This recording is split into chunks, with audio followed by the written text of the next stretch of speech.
सभी दोस्तों, भाइयों और बहनों, सबका जय मसीह की। कसा काय છે આજકાલ फसल કશી છે? વારું છે ભગવાન દયા છે, तेरी कृपा से बहुत कुछ तेरो आपलो आशीष घणो वारो छे।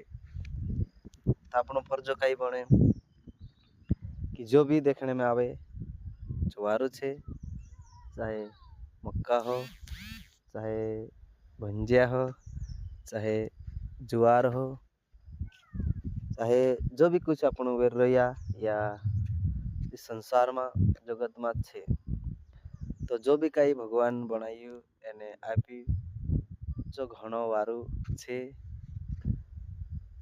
ती આપણું सब काजे तेरा धन्यवाद करता रहो, तेरी स्तुति करता रहो। चाहे આપણું कहाँ भी हो, चाहे घर हो, चाहे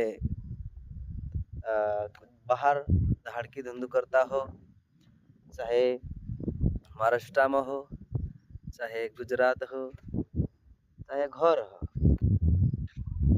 આપણું કાજે जो આપણું કાજે आशीष बरकत आप रही और खास करीन આપણું सुरक्षित राख रही, अपनी गुआवी करे, આપણો हर बात में अपनी मदद करे। कहा कि आपण एकला अपनी बुद्धि पर, अपनी अकल पर, अपना आवड़ते अपन जो भी करजे तेरे में सफल नहीं है जे।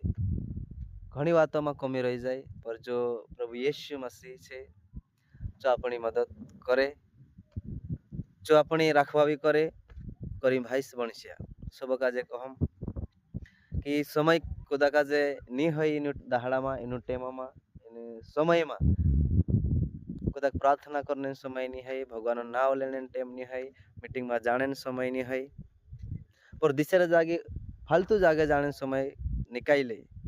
एरो मतलब काई छे कि खास जरूरी छे जो विसरी जाए। इसलिए भाई बणस्या प्रार्थना जीवन में हणो, भगवान नाव लेता रहसु, तो आवने वाला दहाड़ा में आपणो सुरक्षित रहसु अने बढ़िया रहसु, खुशी रहसु, आनंद रहसु।